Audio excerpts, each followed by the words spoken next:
আমরা কেউ ভাবিনি। তুমুল আলোচনায় থাকা যমুনা টিভির প্রেজেন্টার রোকসানা আঞ্জুম নিকোলকে নিয়ে হঠাৎ করেই সোশ্যাল মিডিয়ায় সমালোচনার ঝড় উঠেছে। পানি লাগবে পানি। নিকোল সোশ্যাল মিডিয়ায় আলোচনায় এসেছিলেন কোটা আন্দোলনে নিহত শহীদ মীর মুগ্ধকে নিয়ে রাজনীতি বিষয়ক এক টকশোতে উপস্থাপনা করে, যেখানে তাকে বলতে দেখা গেছে পানি লাগবে পানি, মুগ্ধ আমাদের জন্য অনেক পানির বোতল রেখে গিয়েছে। আর একথা বলেই অঝরে কেঁদে সবার নজরে আসেন তিনি। মুহূর্তেই সেই ভিডিও ভাইরাল হয় সোশ্যাল মিডিয়ায়। মুগ্ধর প্রসঙ্গ শেষ হতে না হতে আলোচনায় জায়গা করে নিয়েছিল আয়নাঘর ও হাওয়া ভবন। বিএনপি নেত্রী রুমিন ফারহানাকে এই প্রেজেন্টার জিজ্ঞেস করেন, আয়নাঘর থেকে অনেকেই বের হচ্ছে, আপনাদের সময় হাওয়া ভবন ছিল, মনে আছে নিশ্চয়ই, আবারও কি হাওয়া ভবন চালু করার প্ল্যান আছে? আর এর পরপরই আলোচনার তুঙ্গে চলে যান এই প্রেজেন্টার। প্লিজ দর্শক কেউ ভাববেন না যে আমি প্ল্যান করে এসেছি। সুন্দর উপস্থাপনার জন্য নিকোল জায়গা করে নিয়েছে কোটি মানুষের হৃদয়ে। রাজনীতি বিষয়ক উপস্থাপনার আগে তিনি কাজ করেছেন সাংবাদিকতা, খবর পাঠিকা ও নিউজরুম এডিটর হিসেবে।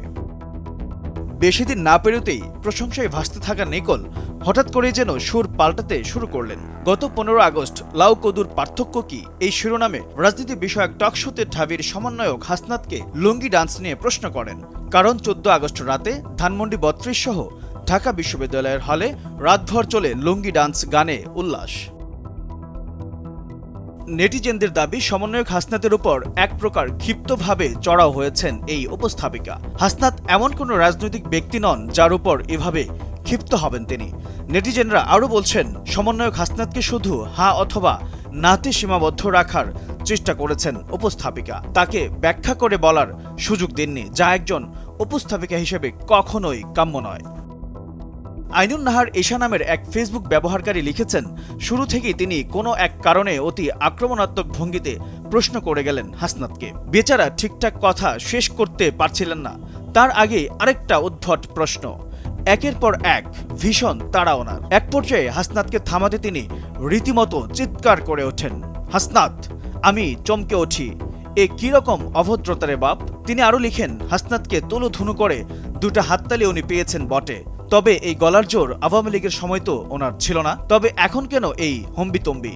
মানুষ হন মানুষ, নিকোল থাকেন, কিড হয়েন না। অনেকের দাবি, কিভাবে প্রশ্ন করতে হয় তা জানেন না এই উপস্থাপিকা, অথবা ভাইরাল হওয়ার আশায় এমনটা করছেন তিনি। তারা বলছেন, যমুনা সবসময় ছাত্র জনতার পাশে ছিল এবং ভবিষ্যতেও থাকবে, কিন্তু প্রেজেন্টারের এমন আচরণ তাদের ব্যথিত করেছে।